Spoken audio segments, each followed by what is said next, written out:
తెలుగు వారి number 1 choice Telugu matrimony.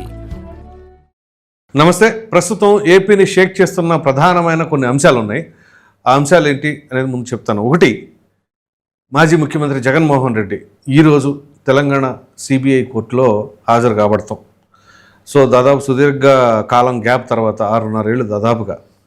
So అలాగే మాజీ ఎమ్మెల్యే చెవిరెడ్డి భాస్కర్ రెడ్డికి సంబంధించిన ఆస్తుల అటాచ్మెంటు, అలాగే కొంత మాజీ ఐఏఎస్ అధికారులు అయినటువంటి ధనంజయ రెడ్డి, ఓఎస్డి కృష్ణమోహన్ రెడ్డి, బాలాజీ గోవిందప్ప, సో వీళ్ళకి సంబంధించిన డిఫాల్ట్ బెయిల్ రద్దు చేయాలి అని చెప్పేసి హైకోర్టు ఆర్డర్ పాస్ చేయటం. సో ఇలా ఈ ఆసక్తికరమైన విషయాలపైన ప్రముఖ రాజకీయ విశ్లేషకులు రాజేష్ అప్సాన్ గారు తన యొక్క అభిప్రాయం తెలియజేస్తారు. రాజేష్ గారు నమస్తే అండి. నమస్కారం సార్. ముందుగా మాజీ ముఖ్యమంత్రి జగన్మోహన్ రెడ్డి ఇప్పుడు ఆల్రెడీ నాంపల్లి సిబిఐ కోర్టు దగ్గరికి వచ్చారు. సో ముందుగా ఒక షెడ్యూల్ ప్రకటించారు. ఇది ఒక షాకింగ్ అనమాట. ఇంతవరకు ఎప్పుడు ఎవరు కూడా ఇట్లా చేయలే. పైగా కోర్టుకి ఒక నిందితుడు వెళుతూ చేయటం అనేది మరి అది ఏ విధంగా పరిగణిస్తుందో కోర్టు అనేది చూడాలి. సో దానిపైన మీ అభిప్రాయం సార్. అంటే జగన్మోహన్ రెడ్డి గారు న్యాయస్థానంలో 11:30 నుంచి 12:30 వరకు ఉంటాను అని చెప్పని ఇచ్చిన షెడ్యూల్ మీదే అందరూ దృష్టి కేంద్రీకరిస్తున్నారు. కానీ ఆయన 11 గంటలకు బేగంపేట ఎయిర్పోర్ట్లో ల్యాండ్ అవుతాను అన్న అంశం చాలా కీలకమైన అంశం ఇక్కడ. ఓకే. కారణం ఏంటి అంటే న్యాయస్థానం సుమారుగా 10-10:30 గంటలకు ప్రారంభం అవుద్ది. జడ్జి గారు ఆ టైంకి బెంచ్ మీదకి వస్తారు. అవును. ఆ రోజు విచారణను ఎదుర్కొంటున్న కేసులకు సంబంధించిన సాక్షులైనా సరే, అక్యూజ్డ్ అయినా సరే, జడ్జి గారు బెంచ్ మీదకి రావడానికి ముందే అందరూ అక్కడికి చేరి ఉండాలి. ఓకే. జడ్జి గారు బెంచ్ మీదకి రాగానే బెంచ్ క్లర్క్ ఆ రోజు విచారణకు తీసుకుంటున్న కేసుల వరుస క్రమంలో ఒక్కొక్కరిని పిలుస్తారు. అవును. ఎవరిని పిలిస్తే ఏ కేసు నెంబరు ఆ కేసులో అక్యూజ్డ్ని పిలిస్తే వాళ్ళందరూ వచ్చి బోన్లో నిలబడిన తర్వాత వీళ్ళకి తదుపరి డేటు, అంటే నెక్స్ట్ డేట్ ఎప్పుడనేది చెప్తారు. జడ్జి గారికి నమస్కారం పెట్టి బయటకు వెళ్తారు. అవును. ఇది ఒకవేళ ఆ రోజు కనుక కేసు సాక్ష్యాల నమోదు కానీ, ఆర్గ్యుమెంట్స్ కానీ, ఏదైనా విచారణ ట్రయల్ ప్రక్రియ కనుక జరుగుతూ ఉంటే ఈ వీళ్ళని పిలిచిన వాళ్ళని మీరు వెయిట్ చేయండి, మళ్ళీ పిలుస్తామని చెప్పని చెప్తారు. ఓకే. ఇక ఆ మళ్ళా పిలుపు అనేది లంచ్ ముందు వస్తుందో లంచ్ తర్వాత వస్తుందో తెలియదు. వరుస క్రమంలో, ఎందుకంటే ఒక్కొక్క కేసు ఈ ముందు ఈ వాయిదాలు చెప్పే వాళ్ళందరినీ అయిపోయిన తర్వాత ఒక్కొక్క కేసు విచారణ ప్రక్రియ మొదలుపెట్టిన తర్వాత ఈ నెంబర్ను బట్టి ఈ కేసు విచారణ ఎప్పుడు వస్తే అప్పటి వరకు అవసరమైతే బయట నుంచి భోజనాలు తెప్పించుకొని అక్కడే చెట్ల కింద తినాల్సి వస్తుంది. లేదు అని అంటే అక్కడ ఏరుశనక్కాయలు అమ్ముతూ ఉంటారు. ఆ ఏరుశనక్కాయల పొట్లాలు కొనుక్కొని కొట్టుకుంటా తిని అక్కడ దొరికే టీ తాగుతా కోర్టులోనే కాలక్షేపం చేయాల్సిన పరిస్థితులు ఉంటాయి. దీనికి ఎవరు అతీతం కాదు. అటువంటిది జగన్మోహన్ రెడ్డి గారు 10-10:30కి జడ్జి గారు బెంచ్ మీదకి వస్తారు అంటే 11 గంటలకు ఆయన ఎయిర్పోర్ట్లో దిగుతూ ఉన్నారు.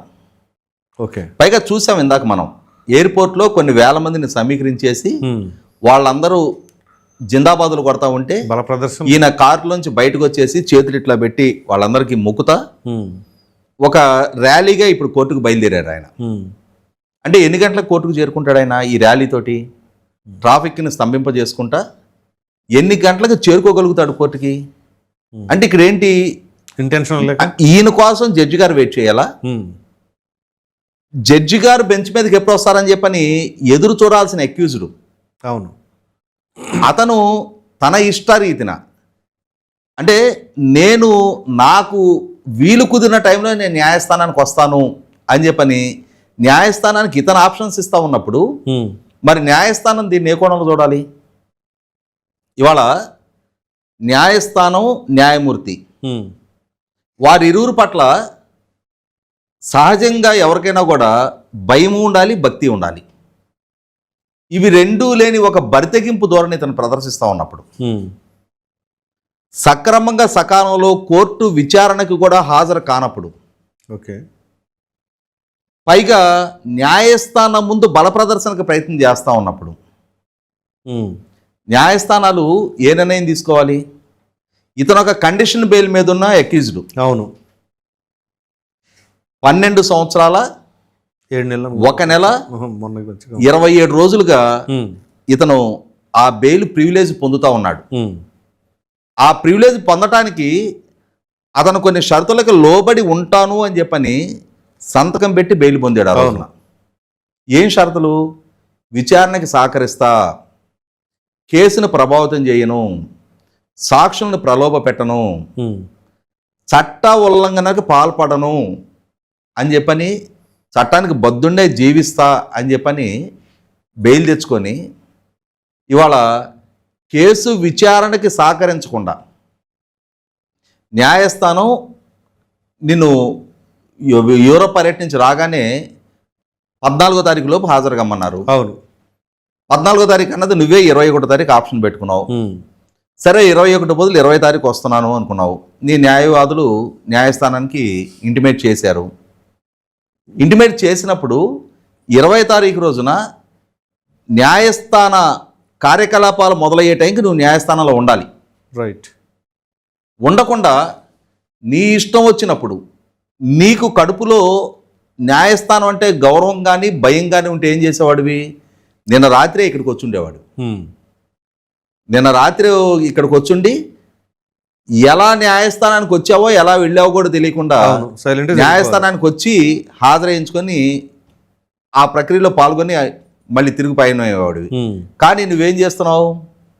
నిన్న రాకుండా ఇవాళ ఉదయం 10 గంటలకి నువ్వు గన్నవరంలో బయలుదేరావు. అంటే ఇక్కడ న్యాయస్థాన కార్యకలాపాలు మొదలయ్యే టైంకి నువ్వు గన్నవరంలో ఉన్నావు. కనీసం హైదరాబాద్లో ఇంటి నుంచి బయలుదేరడం కూడా కాదు.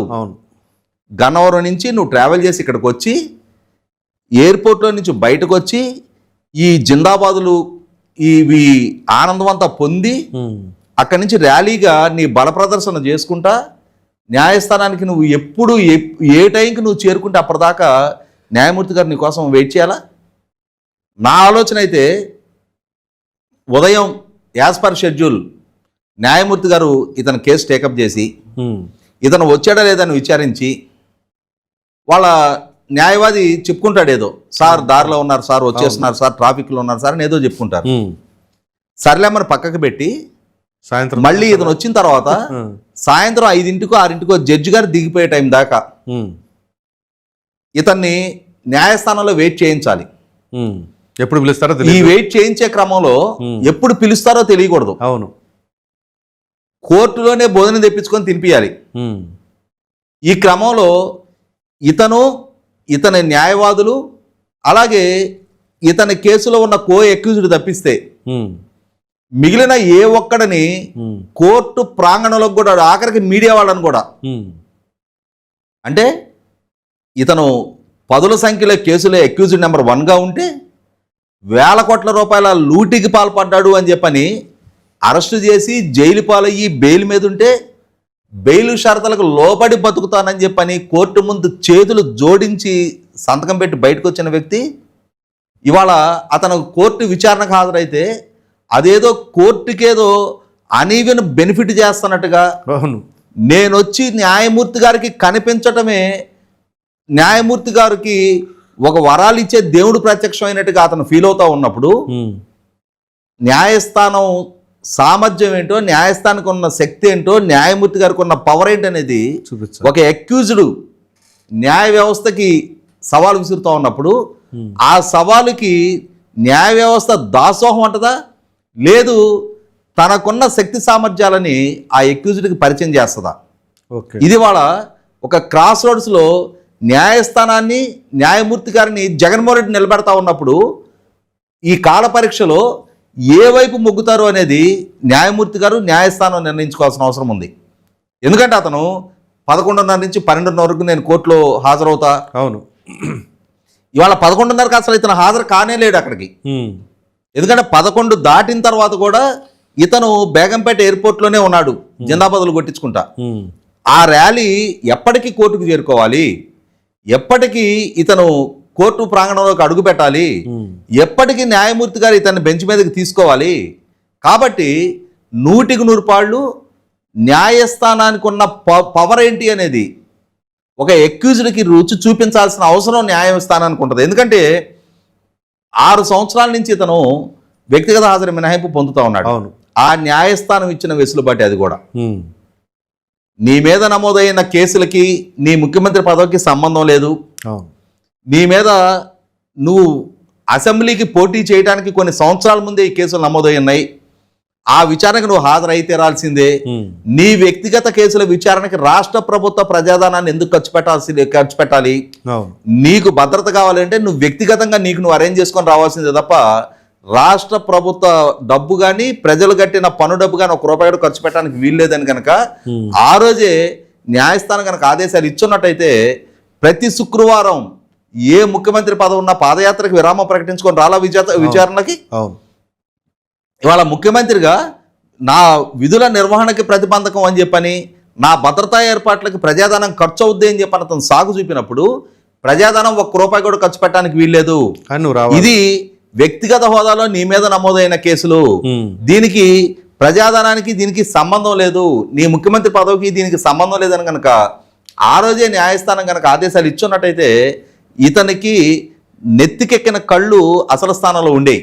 కానీ ఎప్పుడైతే న్యాయస్థానం నుంచి అతను ఏది కోరుకుంటే ఆ వెసులుబాట్లు దగ్గుతా వచ్చినాయో దాంతో అతను తనకు తాను ఒక ప్రివిలేజ్డ్ పర్సన్ అని చెప్పని ఫీల్ అవుతా ఉన్నాడు. నేను ఇన్ని కేసులు ఎక్యూజ్డ్ అన్న అంశాన్ని మర్చిపోయాడు అతను. నేను పెట్టి పుట్టా, నేను నా దర్శనం కోసం జడ్జి గారు తప్పిస్తున్నాడు అన్నట్టు ఫీల్ అవుతున్నాడు తప్పితే న్యాయస్థానం ముందు చేతులు జోడించి నిలబడాల్సిన ఎక్యూజ్డ్ నేను అన్న అంశాన్ని అతను విస్మరిస్తూ ఉన్నాడు. కాబట్టి ఈ విషయంలో చట్టం ముందు అందరూ సమానులే. పేదవాడైనా అంటే రాజ్యాధికారం దక్కించుకున్న వ్యక్తి అయినా, చట్టసభకి ఎన్నికైన ప్రజాప్రతినిధి అయినా, రాజకీయ పార్టీ అధ్యక్షుడైనా, లేదు ₹1,000 ఆస్తిపరుడైనా సరే చట్టం ముందు అందరికీ సమానమైన సమాన స్థాయి దక్కుతుంది, సమానమైన ప్రాతినిధ్యం ఉంటుంది అని చెప్పని రుజువు చేసి తీరాల్సిన బాధ్యత కూడా న్యాయస్థానం మీద ఉంటుంది. మరి న్యాయస్థానం వైఖరి ఎలా ఉంటుందో చూద్దాం. మరి అయితే ఈ కంటెంప్ట్ ఆఫ్ కోర్టు కింద ఏమి రావంటారా ఇవి? ఇప్పుడు ఈయన ఆ షెడ్యూల్ కానీ ఆ టైమింగ్ కానీ వీటి వలన షెడ్యూల్ని న్యాయస్థానం పరిగణలోకి తీసుకోదు. అతను ఇచ్చుకున్న షెడ్యూల్ అది. ఆ షెడ్యూల్కి న్యాయస్థానానికి సంబంధం లేదు. న్యాయస్థానం కంటెంప్ట్ కిందకి ఏది వస్తుంది అని అంటే జడ్జి గారు కేసు పిలిచే టైంకి కనుక ఇతను కోర్టులో లేకుంటే ఖచ్చితంగా దానికి ఎక్స్ప్లెనేషన్ అతను ఇచ్చుకోవాలి. ఎందుకు నువ్వు హాజరు కాలేదు, నువ్వు ఈరోజు కోర్టుకి హాజరు కావాల్సిన వ్యక్తివి ఈ ర్యాలీలు తీసుకుంటే ఎందుకు వస్తూ ఉన్నావు, అసలు ఇంతమందితోటి న్యాయస్థానం ముందు ఈ బల ప్రదర్శన ఎందుకు చేస్తున్నావు, న్యాయస్థానాన్ని ఎమోషనల్గా బ్లాక్మెయిల్ చేసే ప్రయత్నం చేస్తున్నావా అని చెప్పని ఖచ్చితంగా నేను అదే చెప్తున్నా. ఇవాళ న్యాయస్థానం న్యాయమూర్తి గారిని ఒక క్రాస్ రోడ్స్లో జగన్మోహన్ రెడ్డి నిలబెట్టాడు. అంటే నేను ధిక్కరిస్తా, నేను బెదిరిస్తా, నేను బల ప్రదర్శన చేస్తా, నా ఇష్టం వచ్చిన టైంలో నేను అటెండ్ అవుతా, అయినా సరే న్యాయస్థానం ఉపేక్షిస్తూ ఉదాసీనంగా అలాగే వ్యవహరిస్తుందా, లేదు న్యాయస్థానం న్యాయమూర్తి తన ఇంటెగ్రిటీని కాపాడుకుంటారా లేదనేది ఈరోజు తేలిపోద్ది. Right sir. ఇక దాని తర్వాత మాజీ ఎమ్మెల్యే చెవిరెడ్డి భాస్కర్ రెడ్డి ఆస్తుల అటాచ్మెంట్ చేయమని చెప్పేసి కోర్టు ఆదేశాలు జారీ చేయటం, ద సేమ్ టైం వీళ్ళకి సంబంధించి మాజీ ఐఏఎస్ అధికారులు ధనంజయ రెడ్డి, వైఎస్డి కృష్ణమోహన్ రెడ్డి, అలాగే భారతీయ సిమెంట్స్ డైరెక్టర్ అంటే బాలాజీ గోవిందప్ప, ఇలా ముగ్గురికి డిఫాల్ట్ బెయిల్ రద్దు అని చెప్పేసి అంటాం. ఏంటి ఆ ఇండికేషన్స్ వరుస పెట్టి ఇట్లాంటి వీళ్ళకి ఎదురు దెబ్బలు తగలబోతున్నాయి అంటారా? వీళ్ళకి బ్యాడ్ టైం స్టార్ట్ అయిందంటారా? ఇక్కడ గమనించుకుంటే మొన్న తన సోషల్ మీడియా అకౌంట్లో రాష్ట్ర ప్రభుత్వ ప్రతిష్టని ఒక హత్య కేసు వాస్తవాలను వక్రీకరించి ప్రచారం చేసినందుకు వైసీపీ అధికార ప్రతినిధి కారుమూరి వెంకటరెడ్డిని అరెస్ట్ చేశారు. అరెస్ట్ చేసినప్పుడు అతని మీద నమోదైంది బెయిలబుల్స్ కేసులే సెక్షన్సే కాబట్టి న్యాయస్థానం అతనికి బెయిల్ ఇచ్చి పంపించింది. ఇవాళ ప్రభుత్వం అంటే ఏ నేరానికి ఏ సెక్షన్స్ వాడాలనే విఘ్నత ప్రభుత్వానికి ఉంది కాబట్టి అతని మీద బెయిలబుల్ సెక్షన్స్ నమోదు చేశారు. అలా కాదు, ప్రభుత్వం కక్ష సాధింపు చర్యలకు పాల్పడాలి, ప్రభుత్వం ఎలా అయినా సరే తమ రాజకీయ ప్రత్యర్థుల్ని తమ మీద విమర్శలు చేసేవాళ్ళని తొక్కిపెట్టిన ఆరదీయాలని అనుకుందాం. అప్పుడు ఈ సెక్షన్ ఎందుకు పెడతారు? అంటే ఇక్కడ ప్రభుత్వం చట్టబద్ధమైన పరిపాలన చేస్తుంది అనేది నిర్ధారణ అయింది. అతనికి బెయిల్ వచ్చింది. ఆ బెయిల్ రాగానే ప్రభుత్వం మీద ఏనుగంబారి ఎక్కి ఊరేగేంతటి విజయం మేము సాధించాము అని చెప్పని అసలు మొన్నటి నుంచి కార్మూరి వెంకటరెడ్డి ఇష్యూలో మేము ప్రభుత్వం మీద విజయం సాధించామని తెగ విస్తృతంగా ప్రచారం చేసుకుంటున్నారు. ఒక అధికార ప్రతినిధి మీద నమోదైన కేసులో బెయిల్ వచ్చింది. అవును, ఇదొక్కటే, దానికే అంతగా పొంగిపోతా ఉన్నారు కదా. కానీ నిన్న ఈరోజు సాక్షాత్తు జగన్మోహన్ రెడ్డి 6 సంవత్సరాల తర్వాత అక్యూజ్డ్ నెంబర్ 1గా కోర్టు విచారణకు హాజరవుతా ఉన్నాడు.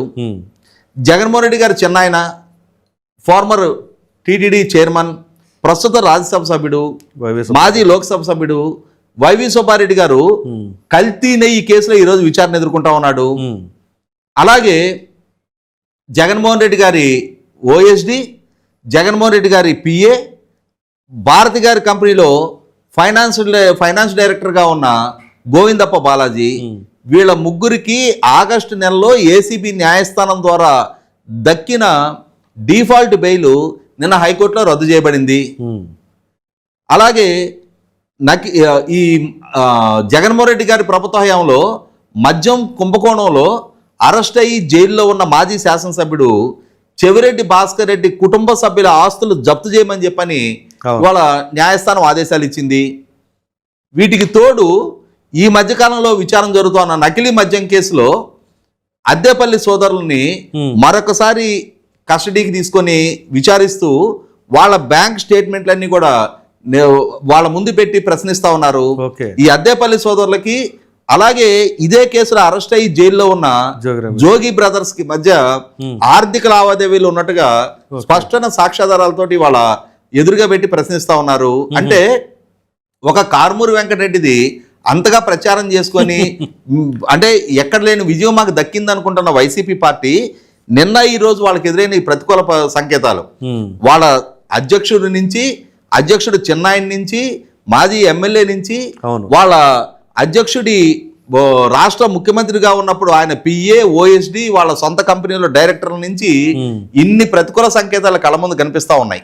కాబట్టి ఇవాళ వీటికి ఏం సమాధానం చెప్పగలుగుతారు వాళ్ళు? ఇక్కడ గమనించుకోవాల్సింది ఏంటంటే చెవిరెడ్డి భాస్కర్ రెడ్డి ఈ మధ్యకాలంలో మనం చాలా సందర్భాల్లో గమనించాం. కోర్టు విచారణకు తీసుకొచ్చినా, అతనికి ఏదైనా అనారోగ్యం అని చెప్పని హాస్పిటల్కి తీసుకొచ్చినా కూడా పెద్దగా రంకెలేసుకుంటా కేకలేసుకుంటా నేను వేద పాఠశాలను నడుపుతున్నా, నేను మద్యం జోలికి వెళ్ళనని చెప్పని మా అమ్మకి హామీ ఇచ్చా, నేను మద్యం ముట్టుకోను అని చెప్పని, నేను అమాయకుణ్ణి, ఆణిముత్యాన్ని, నేను సాంప్రదాయబద్ధ ఆధ్యాత్మిక చింతనతో జీవితం గడిపేవాడని చెప్పని అరుపులు కేకలతోటి మీడియా ముందు హైపించుకునే ప్రయత్నం చేస్తూ ఉన్నాడు కదా. ఇవాళ సిట్టు కూడా చెవిరెడ్డి భాస్కర్ రెడ్డి మద్యం తాగాడని చెప్పని అతని మీద కేసు నమోదు చేయలా, లేదు అతను మద్యం వ్యాపారం చేశాడని అతని మీద అరెస్ట్ చేయలా, ఈ మద్యం కుంభకోణానికి సంబంధించిన డబ్బు డీల్ చేశాడని చెప్పని అతని మీద కేసు నమోదు చేసి అరెస్ట్ చేశారు. ఇవాళ నిర్ధారణ అవుతున్నది ఏంటి? 100 కోట్ల రూపాయలు ఆ మద్యం మామూళ్ళని అంటే వివిధ ప్రాంతాలకి ట్రాన్స్పోర్ట్ చేయడంలో కానీ, కొరియర్ చేయడంలో కానీ, అలాగే చాలామంది వైసీపీ అభ్యర్థులకు పంపిణీ చేయడంలో కానీ, పనిలో పనిగా స్వకార్యంగా కూడా స్వామి కార్యంతో పాటుగా జగన్మోహన్ రెడ్డి గారు అప్పచెప్పిన అసైన్మెంట్తో పాటుగా తను కూడా పదుల సంఖ్యలో కోట్ల రూపాయలు, సుమారుగా 67 కోట్ల రూపాయలు తాను కూడా నొక్కేసి, ఆ నొక్కేసిన డబ్బుతో 9 సూట్ కేస్ కంపెనీలు ఏర్పాటు చేసి, ఆ కంపెనీలు కూడా తన చుట్టాలు పక్కాలు, తన ఇళ్ల పక్కలాళ్ళు, తన డ్రైవర్లు, తన దగ్గర పనోళ్లతోటి కంపెనీలు ఏర్పాటు చేసి, ఆ కంపెనీల ద్వారా వాళ్ళ కుటుంబ సభ్యుల పేరిట, కంపెనీల పేరిట ఆస్తులు కొనుగోలు చేసి మనీ లాండరింగ్కి పాల్పడ్డారు, నల్లధనాన్ని వైట్ చేసుకున్నారు అని చెప్పని నిర్ధారణ అవుతా ఉంది. ఆ నిర్ధారణ అవుతున్న నేపథ్యంలో మూలాలు ఈ మద్యం కుంభకోణం నుంచి సంపాదించిన డబ్బుతోటే సంపాదించిన ఆస్తులు కాబట్టి ఈ ఆస్తులను జప్తు చేయడానికి అనుమతి ఇవ్వమని చెప్పని ప్రభుత్వాన్ని సిట్ కోరింది. సిట్కి వాళ్ళ ప్రభుత్వం అనుమతి ఇచ్చింది. ఈరోజు రేపు ఏసీబీ కోర్టులో ఈ ఆస్తుల జప్తు కోసం పిటిషన్ కూడా సిట్ ఫైల్ చేయబోతా ఉంది. అంటే ఇక్కడ నిన్నటిదాకా ఎగిరెగిరి పడ్డాడు చెవిరెడ్డి భాస్కర్ రెడ్డి, అసలు నేను ఏ తప్పు చేయలేదు అని చెప్పని. మరి వాళ్ళ అంటే ఈ సూట్ కేస్ కంపెనీలు ఏర్పాటు చేసి, ఈ సూట్ కేస్ కంపెనీల ద్వారా ఇంతటి నల్ల డబ్బుని వైట్గా మార్చావు అని చెప్పని స్పష్టమైన సాక్ష్యాధారాలతోటి విత్ డాక్యుమెంట్ ఎవిడెన్స్, ఏ రోజు రిజిస్ట్రేషన్ జరిగింది, ఎంత ప్రాపర్టీ అది ఎంతకి రిజిస్ట్రేషన్ జరిగింది, దాని ఒరిజినల్ మార్కెట్ వాల్యూ ఎంత అని కూడా వాళ్ళ స్పెసిఫిక్ డీటెయిల్స్ తోటి వాళ్ళ వార్తాపత్రికల్లో వచ్చేసినాయి. అంటే ఇవన్నీ చూసిన తర్వాత కూడా ఇప్పుడు కూడా చెవిరెడ్డి భాస్కర్ రెడ్డి ఏమని చెప్పగలుగుతారు సమాధానం? అంటే మరి విచారణ సందర్భంగా అంతగా సౌండ్ పొల్యూషన్ సృష్టించిన చెవిరెడ్డి భాస్కర్ రెడ్డి తన అమాయకుణ్ణి ఆణిముత్యాన్ని నేను ఏ తప్పు చేయకున్నా కక్షపూరితంగా నా మీద కేసు నమోదు చేస్తా ఉన్నారు, రేపు మళ్ళీ మేము అధికారంలోకి వస్తామని చెప్పని పోలీసుని బెదిరించారు, మీడియాని బెదిరించారు, ఎన్డీఏ కూటమిని బెదిరించారు, ఎన్డీఏ నాయకత్వాన్ని బెదిరించారు. మరి ఇంతగా బెదిరించిన చెవిరెడ్డి భాస్కర్ రెడ్డి ఇవాళ ఏం సమాధానం చెప్తాడు? ఏ విధంగా ఈ అక్రమాస్తులు పోగు చేశాడు? ఇవాళ వీళ్ళు చేసిన తప్పుకి వీళ్ళ పిల్లలు కూడా బాధ్యులు అవుతా ఉన్నారు. ఇవాళ ఇతను అక్రమాస్తులు పోగు చేయటమే కాకుండా ఇతను సత్యమణి లక్ష్మీకాంతమ్మ పేరిట ఆస్తులు కూడా పెట్టాడు, అలాగే ఇతని కొడుకు మోహిత్ రెడ్డి పేరిట ఆస్తులు కూడా పెట్టాడు, ఇంకో చిన్న కొడుకు హర్షిత్ రెడ్డి పేరిట ఆస్తులు కూడా పెట్టాడు. మనం ఈ ప్రక్రియ గమనిస్తూ ఉంటే పేరుని నాని తన సతీమణి పేరిట గోడౌన్ పెట్టి ఆ గోడౌన్లో సివిల్ సప్లైస్ వాళ్ళ బియ్యం 380 టన్నుల బియ్యాన్ని లేపేశాడు. దాని పర్యవసానం ఇవాళ పేర్నాని సతీమణి జయసుధ ఆవిడ కేసులు ఎదుర్కొంటా ఉంది. జోగి రమేష్ ఇవాళ అతను చేసిన తప్పులకి అతను అగ్రిగోల్డ్ ఆస్తులు కొట్టేయడానికి అతను కొడుకుని ఇన్వాల్వ్ చేసి కొడుకుని జైలు పాలు చేశాడు. అంటే వీళ్ళు వరుస క్రమంలో వీళ్ళు చేసే తప్పులకి వీళ్ళ సంతానాన్ని వీళ్ళని కట్టుకున్న సతీమణులను కూడా ఇవాళ వాళ్ళ భాగస్వాములు చేసి వాళ్ళు కూడా కేసుల విచారణ ఎదుర్కోవాల్సిన దుస్థితి కల్పిస్తా ఉన్నారు. 100% ఇవన్నీ చూస్తూ ఉంటేనే వైసీపీకి ఈ అంటే ప్రతికూల సంకేతాలు ఏ విధంగా ఎదురవుతాయనేది అర్థమవుతోంది. ఇక వైవి సుబ్బారెడ్డి గారి అంశం. వైవి సుబ్బారెడ్డి గారు కల్తీ నెయ్యి సరఫరా చేసిన అంశంలో ఆయన రాష్ట్ర ప్రభుత్వం చంద్రబాబు నాయుడు గారు మమ్మల్ని రాజకీయంగా లక్ష్యంగా చేసుకొని మా పరువు ప్రతిష్టలు మంట కలపడం కోసం సిట్టు ద్వారా విచారణ జరుపుతా ఉన్నారు. ఈ సిట్టు విచారణ ఆపండి, మీ పర్యవేక్షణ విచారణ జరపండి చెప్పని ఆయనే స్వయంగా సుప్రీంకోర్టుకి వెళ్ళాడు. మా పాలనా హయాంలో అసలు ఎటువంటి నెయ్యి కల్తీ జరగలేదు అని చెప్పని, నేను చాలా ఆధ్యాత్మిక చింతన గలవాడిని అని చెప్పని సాక్షాత్తు జగన్మోహన్ రెడ్డి గారే చెప్పాడు. అరే మా చిన్నాయన సూపర్ స్వామి అని చెప్పని, ప్రతి సంవత్సరం అయ్యప్ప మాల వేసుకుంటాడు, ఆయన సూపర్ స్వామి అని చెప్పాడు. ఇంకొక పెద్ద మనిషి వచ్చాడు ఉండవల అరుణ్ కుమార్. అసలు వైవి సుబ్బారెడ్డి అంతటా ఆధ్యాత్మిక చింతన కలిగిన వాడు ఈ భూమండలంలోనే లేడు అని చెప్పని ఈయన కితాబు ఇచ్చాడు. అటువంటి స్థితిలో ఇవాళ మరి ఇంతటి ఆధ్యాత్మిక చింతన కలిగిన వైవి సుబ్బారెడ్డి తానే టీటీడీ చైర్మన్గా ఉండి టీటీడీకి నెయ్యి సరఫరా చేస్తున్న కాంట్రాక్ట్ నిబంధనలు ఎందుకు సడలించారు అని చెప్పని సమాధానం చెప్పాల్సిన అవసరం ఉంది. అదే సందర్భంలో 2022 సంవత్సరంలోనే తాను చైర్మన్గా ఉండగానే ఆ సరఫరా అవుతున్న నెయ్యి కల్తీ జరిగింది అని చెప్పని మైసూర్ ల్యాబ్ వాళ్ళు నిర్ధారణ చేసిన తర్వాత కూడా అదే నెయ్యి అదే సంస్థ నుంచి ఎందుకు సరఫరా చేయించారని నిర్ధారణ అవ్వాల్సిన అవసరం ఉంది. అదే సందర్భంలో తన దగ్గర పనిచేసిన పిఏ అప్పన్న 50 లక్షల రూపాయలు వాళ్ళ డైరీల నుంచి మామూలు రూపంలో తీసుకున్నాడు అని చెప్పని స్పష్టమవుతా ఉన్నప్పుడు ఆల్రెడీ ఆ కంటామినేటెడ్ నెయ్యి సరఫరా చేస్తున్న 68 లక్షల కిలోలు వాళ్ళ ద్వారా జరిగిన సరఫరాని 5 సంవత్సరాల పాటు ఎందుకు కొనసాగించారని చెప్పని నిర్ధారణ అవ్వాల్సిన అవసరం ఉంది. అన్నిటికన్నా ముఖ్యంగా 2014-19 మధ్యకాలంలో నాడు చంద్రబాబు నాయుడు గారి ప్రభుత్వం కర్ణాటక రైతు సమాఖ్య నుంచి నందిని బ్రాండ్ నెయ్యి బెస్ట్ క్వాలిటీ నెయ్యి వాళ్ళు తెప్పిస్తా ఉన్నప్పుడు బెస్ట్ క్వాలిటీకి ప్రాధాన్యత ఇవ్వకుండా లోయెస్ట్ రేటుకు ప్రాధాన్యత ఇచ్చే ఈ నిర్ణయం తీసుకున్నది ఎవరు అని చెప్పని ఇవాళ స్పష్టత ఇవ్వాల్సిన అవసరం ఉంది. వీటన్నిటి నేపథ్యంలో వైవి సుబ్బారెడ్డి గారే స్వయంగా సుప్రీంకోర్టుని అప్రోచ్ అయ్యారు.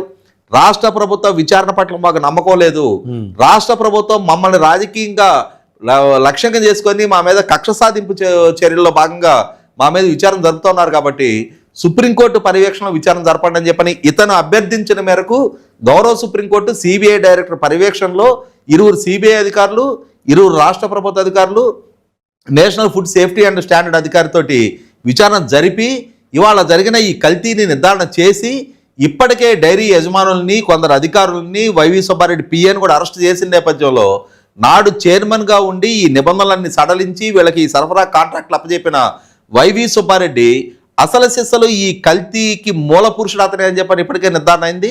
అదే విషయాన్ని నిర్ధారణ చేయడానికి వాళ్ళ వైవి సుబ్బారెడ్డిని విచారణకి సిట్ ఆహ్వానిస్తే నేను అనారోగ్య కారణంగా నేను తిరుపతి వరకు రాలేను కాబట్టి మీరే హైదరాబాద్ రమ్మని చెప్పని అతను ఆహ్వానించడం జరిగింది. ఇక్కడ ఒక అంశం గుర్తు చేసుకోవాలి. గతంలో జగన్మోహన్ రెడ్డి పాలనా హయాంలో నాడు సంజయ్ సిఐడి చీఫ్ గా ఉన్న రోజుల్లో మార్గదర్శి కేసు విషయంలో రామోజీరావు గారిని విచారించాలి అని చెప్పని ఆంధ్రప్రదేశ్కి రమ్మన్నప్పుడు ఆయన అనారోగ్య కారణంగా నేను విచారణకు హాజరు కాలేనని చెప్పని చెబితే సంజయ్ అండ్ టీము రామోజీరావు గారి ఇంటికి వచ్చారు. బెడ్ రిడెన్ అయి ఉన్న రామోజీరావు గారిని ఫోటోలు వీడియోలు తీసి చాలా హేళనగా వాటిని బయట ప్రచారం చేశారు. అంటే YCP party, YCP social media వాళ్ళు ఫోటోలు తీసి ప్రచారం చేశారంటే అర్థం ఉంది. ప్రభుత్వ అధికారులు వాళ్ళు దాన్ని ఎందుకు ఫోటోలు తీసి బయటకు ఎలా వైరల్ చేయగలిగారు? వాళ్ళు ఎందుకు వైసీపీ రాజకీయ ఎజెండాలో వాళ్ళు ఎందుకు భాగస్వాములు అయ్యారు? ఇవాళ మరి అదే అనారోగ్య కారణంగా వైవి సుబ్బారెడ్డి కూడా అదే విధమైన వంక చెప్పినప్పుడు అది వంకగానే ఆ రోజు ప్రచారం చేసిన వైసీపీ పార్టీ ఇవాళ వైవి సుబ్బారెడ్డి కూడా అదే విధమైన సాకు చెప్తా ఉన్నప్పుడు బహుశా వయసు రీత్యా అనారోగ్యం పాలు అయితే అయి ఉండొచ్చు వైవి సుబ్బారెడ్డి.